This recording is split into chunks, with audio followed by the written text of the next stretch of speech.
कि पढ़ आलम फाजल होया कदे अपने आप नूं पढ़िया ही नहीं, भज भज अंदर मसीती वड़दा कदे अपने अंदर तू वड़िया ही नहीं, बुल्ले शाह आसमानी उड़दियां पढ़दा जिहड़ा घर बैठा उहनूं पढ़िया ही नहीं। अंदर दी गल जदों सानूं समझ लग गई, जदों अंदरली गल साडे कुछ पल्ले पाउण लग पई, फिर जिंदगी दे अर्थ जिहड़े आ वो अपने आप समझ आ जाते हैं। साडा थोड़ा जिहा दुखांत नहीं, बहुत वड्डा दुखांत हो गया कि असीं अखरां तो पासा वट लिया। जदों कदे उधर जाओ, जदों कदे उदास हो जाओ, जदों तुहानूं लगे जिंदगी च कोई तुहाडे नाल नहीं रहा, कोई अंग संग नहीं रहा, किताबां पढ़ के वेखो, तुहानूं लगेगा दोस्त इदां भी बनाए जाते हैं। ते किताबां सब तो वड्डियां ते चंगियां ते वफादार दोस्त भी होंदियां ने। जिंदगी दा वरतांत, जिंदगी दी व्याख्या, जिंदगी दीयां गल्लां साधु दया सिंह आरफ दे किस्से च ने। नवीं पीढ़ी नूं शायद इस नां तो भी जिहड़ी वाकफियत ना होवे। कुछ ऐसे साडे बजुर्ग ने हाले तक जिन्हां ने जिंदगी विलास पढ़िया ही नहीं, सगों जिंदगी विलास कईयां नूं ज़ुबानी याद भी है।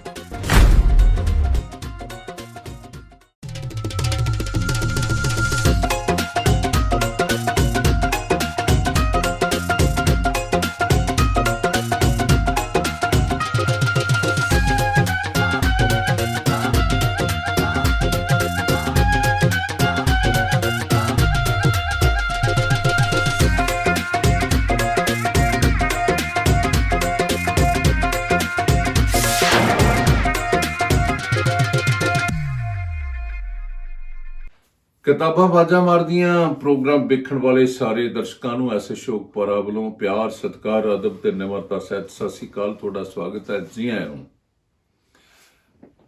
अज गल करांगे जिंदगी विलास दी।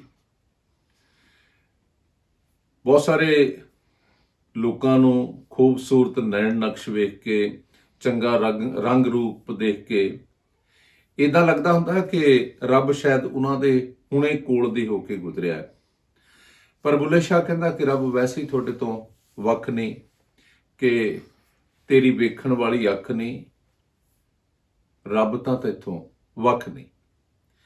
कि पढ़ आलम फाजल होया कदे अपने आप नूं पढ़िया ही नहीं, भज भज अंदर मसीती वड़दा कदे अपने अंदर तू वड़िया ही नहीं, बुल्ले शाह आसमानी उड़दियां फड़दा जिहड़ा घर बैठा उहनूं पढ़िया ही नहीं। असल च अंदर दी गल जदों सानूं समझ लग गई, जदों अंदरली गल साडे कुछ पल्ले पाउण लग पई, फिर जिंदगी दे अर्थ जिहड़े आ वो अपने आप समझ आ जाते ने। कि बुल्ले शाह रंग फिक्के पै गए, तेरे वाजों सारे तू करके जित गए सी, मैं करके हारे। साडा थोड़ा जिहा दुखांत नहीं, बहुत वड्डा दुखांत हो गया कि असीं अखरां तो पासा वट लिया, असीं पढ़न दे शौक नूं घटाया नहीं, मनफी कर लिया जिंदगी च। किताबां कहंदे मनुख दा सब तो वध साथ दित्तियां ने। जदों कदे उधर जाओ, जदों कदे उदास हो जाओ, जदों तुहानूं लगे जिंदगी च कोई तुहाडे नाल नहीं रहा, कोई अंग संग नहीं रहा, किताबां पढ़ के वेखिओ, तुहानूं लगेगा दोस्त इदां भी बनाए जाते ने। ते किताबां सब तो वड्डियां ते चंगियां ते वफादार दोस्त भी होंदियां ने। इसे करके मैं किताबां दी गल करन लगा। मैं बहुत सारियां किताबां लिखियां ने, पढ़ियां ने, सैकड़ियां की गिणती च पढ़ियां ने, पर किस्सा काव दा एक अपना थां आ। इस करके मैं इस प्रोग्राम की गल किस्सा काव तो शुरू करनी चाहुंदा कि जिंदगी विलास, जिंदगी दा वरतांत, जिंदगी दी व्याख्या, जिंदगी दीयां गल्लां साधु दया सिंह आरफ दे किस्से च ने। नवीं पीढ़ी नूं शायद इस नां तो भी जिहड़ी वाकफियत ना होवे, पर कुछ ऐसे साडे बजुर्ग ने हाले तक जिन्हां ने जिंदगी विलास पढ़िया ही नहीं, सगों जिंदगी विलास कईयां नूं ज़ुबानी याद भी है। 100 साल दा इहदे च वेरवा कि मनुख पहले साल तो लैके 100 साल की जिंदगी किवें बसर करता है। वखरी गल है कि अजकल 100 नूं हथ लाउणा ਔਖਾ ਬਹੁਤ ਹੋ ਗਿਆ। ਲੇਕਿਨ ਫਿਰ ਵੀ ਜੇ ਕੋਈ ਜਿਉਂਦਾ ਹੈ ਤਾਂ ਇਸ ਕਿੱਸਾ ਕਾਵਿ ਚੋਂ, ਇਸ ਜ਼ਿੰਦਗੀ ਵਿਲਾਸ ਚੋਂ ਜਿਹੜਾ ਛੰਦਬੰਦੀ 'ਚ ਹੈ, ਕਵਿਤ ਹੈ, ਕੋਰੜਾ ਹੈ, ਜਦੋਂ ਤੁਸੀਂ ਪੜ੍ਹੋਗੇ, ਮੰਨ ਲਓ ਕਿ ਤੁਸੀਂ 28 ਸਾਲਾਂ ਦੇ ਹੋ ਤੇ 28 ਸਾਲਾਂ ਦਾ ਵੇਰਵਾ ਪੜ੍ਹੋ ਤੇ ਤੁਹਾਨੂੰ ਇਦਾਂ ਲੱਗੇਗਾ ਕਿ ਦਇਆ ਸਿੰਘ ਆਰਪ ਨੇ ਮੇਰੀ ਗੱਲ ਕਿਵੇਂ ਕੀਤੀ ਹੈ। ਜੇ 80 ਸਾਲਾਂ ਦੀ ਗੱਲ ਪੜ੍ਹੋਗੇ, 17 ਦੀ ਪੜ੍ਹੋਗੇ, ਤੁਹਾਨੂੰ ਲੱਗੇਗਾ ਕਿ ਮੇਰੀ ਗੱਲ ਹੋ ਰਹੀ ਹੈ। ਇਸ ਕਰਕੇ ਜ਼ਿੰਦਗੀ ਵਿਲਾਸ ਨੂੰ ਪੜ੍ਹਨਾ ਚਾਹੀਦਾ ਹੈ, ਤੁਹਾਨੂੰ ਜ਼ਿੰਦਗੀ ਦੇ ਅਰਥ ਸਮਝ ਆ ਜਾਣਗੇ। ਕੋਈ ਜੀਵਿਆ ਜੱਗ ਤੇ ਵਰਸ ਚਾਰੇ, ਕੋਈ ਜੀਵਿਆ ਸੈਂਕੜੇ ਸਾਲ ਪਾਈ, ਕੋਈ ਹੋ ਕੇ ਬਿਰਧ ਸਫੈਦ ਮਰਿਆ, ਕੋਈ ਲੈ ਗਿਆ ਕਾਲੜੇ ਵਾਲ ਪਾਈ, ਪਰ ਦਇਆ ਸਿਆਂ ਅਖੀਰ ਨੂੰ ਗੱਲ ਮੁੱਕੀ, ਸਭ ਨੂੰ ਖਾ ਗਿਆ ਚੰਦਰਾ ਕਾਲ ਪਾਈ। ਇਹ ਕਾਲ ਨੇ ਖਾ ਜਾਣਾ ਹੁੰਦਾ ਹੈ। ਇਹ ਕਾਲ ਸਾਰਿਆਂ ਦੇ ਨਾਲ ਨਾਲ ਤੁਰਿਆ ਰਿਹਾ।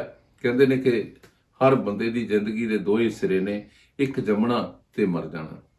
ਇਹ ਵਿਚਕਾਰਲਾ ਪੈਂਡਾ ਅਸੀਂ ਕਿਵੇਂ ਮਾਣਦੇ ਹਾਂ, ਕਿਵੇਂ ਗੁਜ਼ਾਰਦੇ ਹਾਂ, ਕਿਵੇਂ ਇਹਦੇ 'ਚ ਰੰਗ ਭਰਦੇ ਹਾਂ, ਕੁਛ ਕੀ ਕਰਦੇ ਹਾਂ ਤੇ ਕੁਛ ਕੀ ਨਹੀਂ ਕਰਦੇ, ਘਟਾਓ ਕਿੰਨੀ ਆ, ਜਮ੍ਹਾਂ ਕਿੰਨੀਆਂ ਖੁਸ਼ੀਆਂ ਨੇ, ਕਿੰਨੀਆਂ ਗਮੀਆਂ ਨੇ, ਇਹ ਸਾਡਾ ਹਿੱਸਾ ਹੈ।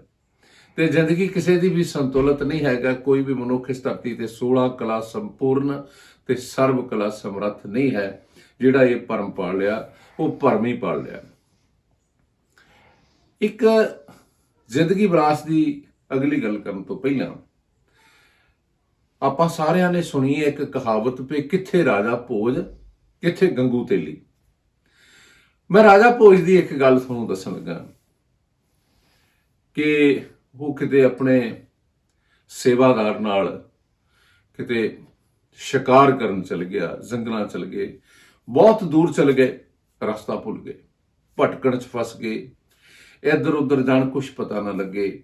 ਅਖੀਰ ਉਹਨਾਂ ਨੂੰ ਇੱਕ ਬਜ਼ੁਰਗ ਮਾਤਾ ਨਜ਼ਰੀ ਪਈ ਤੇ ਉਹਨਾਂ ਨੇ ਉਹਦੇ ਕੋਲ ਜਾ ਕੇ ਪੁੱਛਿਆ ਕਿ ਮਾਤਾ ਜੀ, ਇਹ ਰਸਤਾ ਕਿੱਧਰ ਨੂੰ ਜਾਂਦਾ ਹੈ? ਉਹ ਕਹਿੰਦੀ ਇਹ ਰਸਤਾ ਕਿਤੇ ਨੂੰ ਵੀ ਨਹੀਂ ਜਾਂਦਾ, ਜਿਹੜਾ ਇਸ ਰਸਤੇ ਜਾਂਦਾ ਉਹ ਕਿਤੇ ਚਲੇ ਜਾਂਦਾ, ਇਹ ਰਸਤਾ ਕਿਤੇ ਨੂੰ ਨਹੀਂ ਜਾਂਦਾ। ਕਿ ਤੁਸੀਂ ਕੌਣ ਹੋ? ਤੇ ਰਾਜਾ ਭੋਜ ਨੇ ਕਿਹਾ, ਅਸੀਂ ਤਾਂ ਰਾਹੀ ਆ, ਦੋ ਜਣੇ। ਉਹ ਕਹਿੰਦੀ ਰਾਹੀ ਇੱਕ ਚੰਦ ਹੈ, ਇੱਕ ਸੂਰਜ ਹੈ, ਤੁਸੀਂ ਦੋਨਾਂ ਚੋਂ ਕੌਣ ਹੋ? ਉਹ ਕਹਿੰਦਾ ਦੋਨਾਂ ਚੋਂ ਤਾਂ ਕੋਈ ਨਹੀਂ। ਉਹ ਕਹਿੰਦੀ ਫਿਰ ਤੁਸੀਂ ਕੌਣ ਹੋ? ਕਹਿੰਦਾ ਅਸੀਂ ਮਹਿਮਾਨ ਹੈ।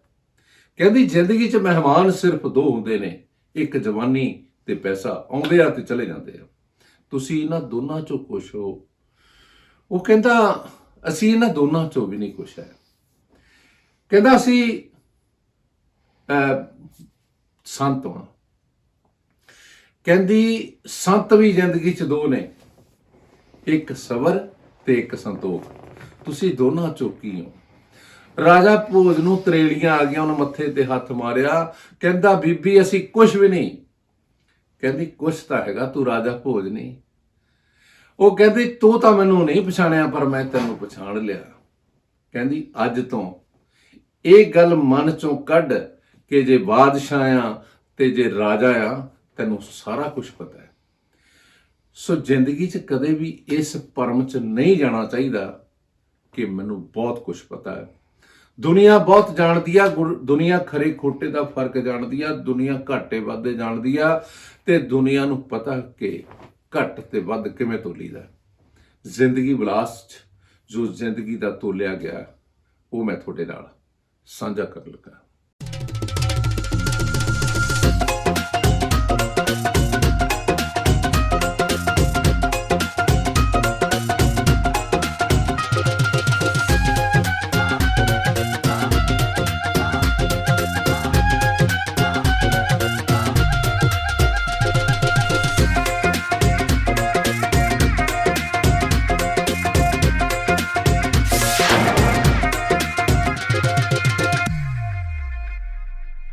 ਜ਼ਿੰਦਗੀ ਵਿਲਾਸ ਦੀ ਗੱਲ ਕਰਨ ਤੋਂ ਪਹਿਲਾਂ ਮੈਂ ਤੁਹਾਡੇ ਨਾਲ ਇਹ ਗੱਲ ਵੀ ਮਾਣ ਨਾਲ ਦੱਸਣੀ ਚਾਹਾਂਗਾ ਕਿ ਮੈਂ 6ਵੀਂ ਜਮਾਤ 'ਚ ਪੜ੍ਹਦੇ ਨੇ ਜ਼ਿੰਦਗੀ ਵਿਲਾਸ ਪੜ੍ਹ ਲਿਆ ਸੀਗਾ। ਉਦੋਂ ਜਦੋਂ ਕਿਤਾਬਾਂ ਦੇ ਸਿਲੇਬਸ ਦੀ ਸਮਝ ਵੀ ਘੱਟ ਆਉਂਦੀ ਹੈ, ਉਦੋਂ ਮੈਂ ਜ਼ਿੰਦਗੀ ਵਿਲਾਸ ਨੂੰ ਚੰਗੀ ਤਰ੍ਹਾਂ ਪੜ੍ਹ ਲਿਆ ਸੀਗਾ। ਭਾਵੇਂ ਸਮਝ ਘੱਟ ਸੀ, ਪਰ ਇਹ ਪਤਾ ਸੀਗਾ ਕਿ ਕੁਛ ਨਾ ਕੁਛ ਇਹਦੇ ਵਿੱਚ ਹੈ। ਜਿਵੇਂ ਮੈਂ ਪਹਿਲਾਂ ਦੱਸਿਆ ਕਿ ਇਹਦੇ ਵਿੱਚ 100 ਸਾਲ ਦਾ ਵੇਰਵਾ ਹੈ। ਮੈਂ ਸਾਰਾ ਤਾਂ ਪੜ੍ਹ ਕੇ ਨਹੀਂ ਸੁਣਾ ਸਕਦਾ, ਪਰ ਇੱਕ ਮਹੱਤਵਪੂਰਨ ਕਿੱਸਾ ਕਾਵਿ ਦੀ ਗੱਲ ਕਰ ਰਿਹਾ, ਇੱਕ ਐਸੀ ਪੁਸਤਕ ਦੀ ਗੱਲ ਕਰ ਲਿਆ ਜਿਹੜੀ ਹਰ ਇੱਕ ਨੂੰ ਪੜ੍ਹਨੀ ਚਾਹੀਦੀ ਹੈ, ਤੇ ਜੇ ਪੜ੍ਹ ਲਏਗਾ ਉਹਨੂੰ ਜ਼ਿੰਦਗੀ ਦੇ ਕਈ ਅਰਥ ਆਸਾਨੀ ਨਾਲ ਸਮਝ ਆ ਜਾਣਗੇ। ਮੈਂ ਇਹ ਵੀ ਗੱਲ ਕਰਨਾ ਕਿ ਸਾਡੇ ਬਹੁਤ ਸਾਰੇ ਵਿਦਵਾਨ ਜਿਹੜੇ ਨੇ ਉਹ ਅੱਖਰਾਂ 'ਚ ਉਲਝਾ ਕੇ ਪਾਠਕਾਂ ਤੋਂ ਆਪਣੀ ਦੂਰੀ ਬਣਾ ਰਹੇ ਨੇ। ਤੇ ਕਿੱਸਾ ਕਾਵਿ ਇੱਕ ਐਸੀ ਵੰਨਗੀ ਹੈ ਜਿਹੜੀ ਮਨੁੱਖ ਨੂੰ ਸਿੱਧੇ ਰੂਪ 'ਚ ਪ੍ਰਭਾਵਿਤ ਕਰਦੀ ਹੈ। ਦਇਆ ਸਿੰਘ ਆਰਫੂਰੀ ਪਹਿਲੇ ਸਾਲ ਦਾ ਵੇਰਵਾ ਕਿਵੇਂ ਦਿੰਦੇ ਆ,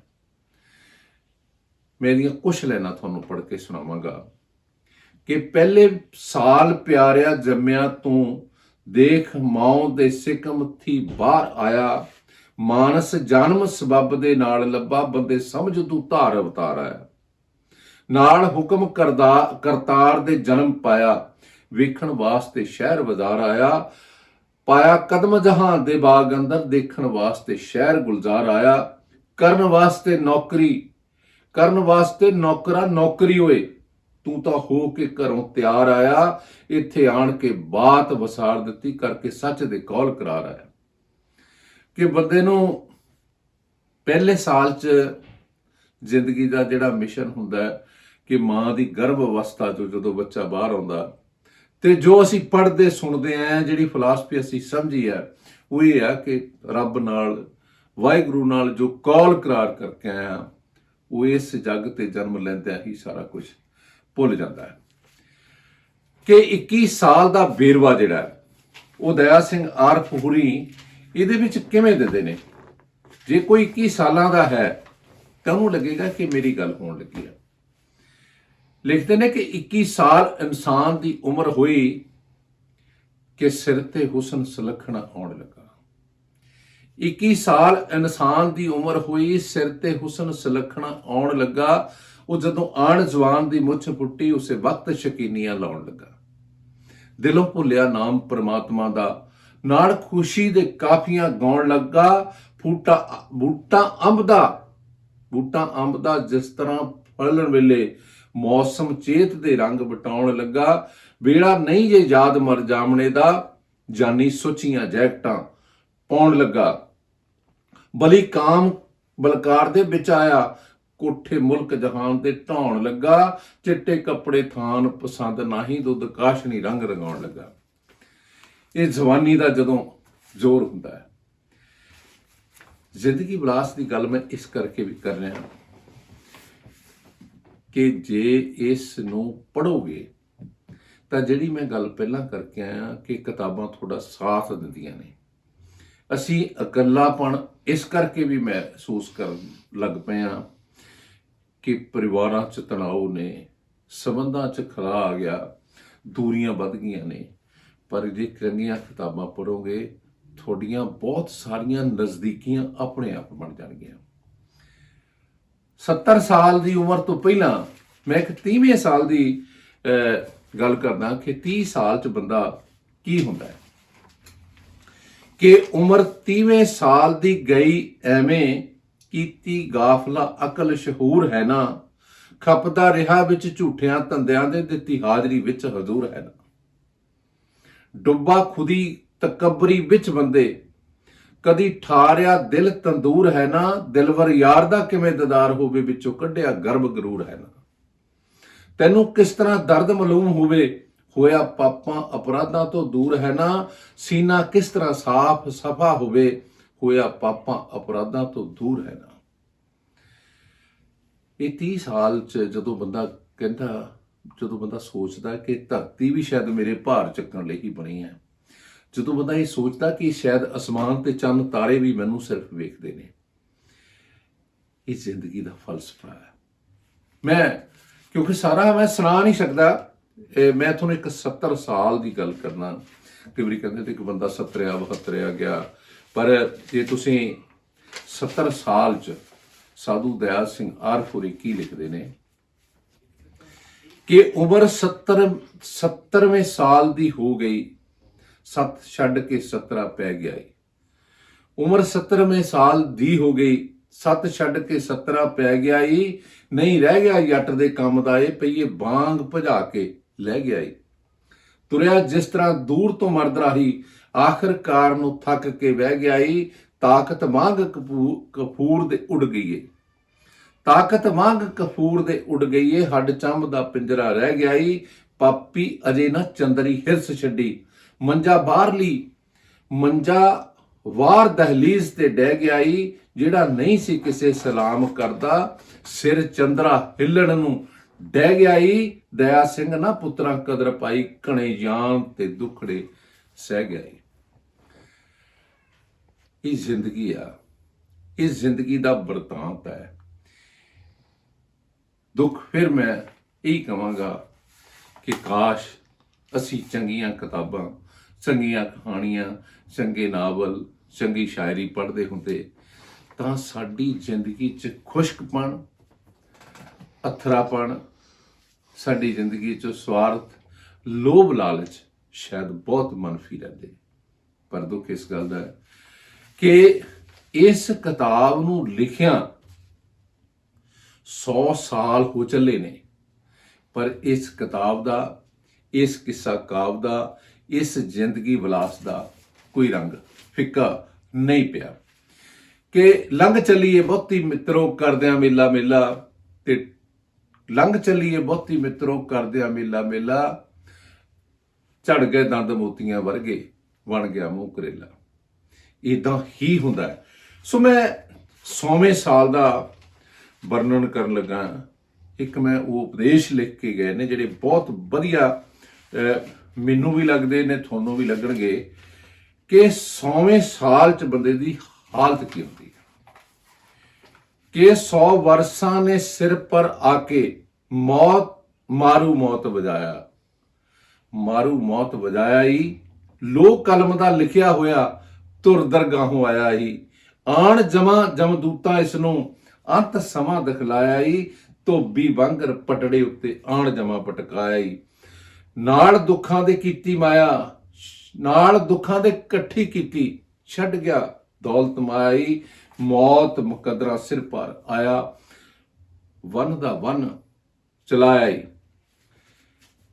इस साल दा जिहड़ा अंतला दुखांत है कि दया सिंह जंगलों विच वसा, दुनिया छोड़ सदाया। बंदा चले जाता है, उम्र सैकड़े साल दी गई एवें, हो गई गुम पुरानियां अकल तेरी। शीशे बिच तू देख लै सज्जना होए, कैसी घड़ी तरखान ने शक्ल तेरी। कीता रब ने असल सरदार तैनू, जूना सारियां समझ लै नकल तेरी। दया सिंह मर्द मर्दाने आए, होगी मौत दे जंग विच कतल तेरी। मैं जिंदगी विलास नूं एक बार नहीं बहुत बार पढ़िया। इस प्रोग्राम की शुरुआत च पहला रंग मैं जिंदगी विलास दा इस करके भरिया कि साडा किताबां नाल मोह बड़ा कट गया। किताबां सानू आवाज़ां मार रही ने कि मेरे नेड़े आओ। बहुत सारे लोग गल्लां करदियां भी गालां कड्ढी जांदे ने, की लैना इदां दे लोकां तो, की तुहानू दे सकते ने। कई लोग जदों गल करदे ने तो इदां लगदा कि इन्हां दे मूँह चों फुੱਲ किरनगे, ते कई लोग जदों गल करदे ने तो इदां लगदा तुहाडे गल पैणगे। असल च ये दोवां दा पाड़ा जिहड़ा है ये किताबां घट कर सकदियां ने। इसे करके मैं कहांगा किताबां वाचा मारदियां किताबां नूं पढ़ना शुरू करो। थोड़ी जिंदगी च कई रंग बहुत गूढ़े हो जाएंगे। जिथे किते तुहानूं फिक्कापन लगदा, तुहानूं लगेगा कि ये रंग चढ़न लगा। इत्थे ही ऐसे शुभ परां नूं इजाजत दिओ। फिर अगली गल अगली बार।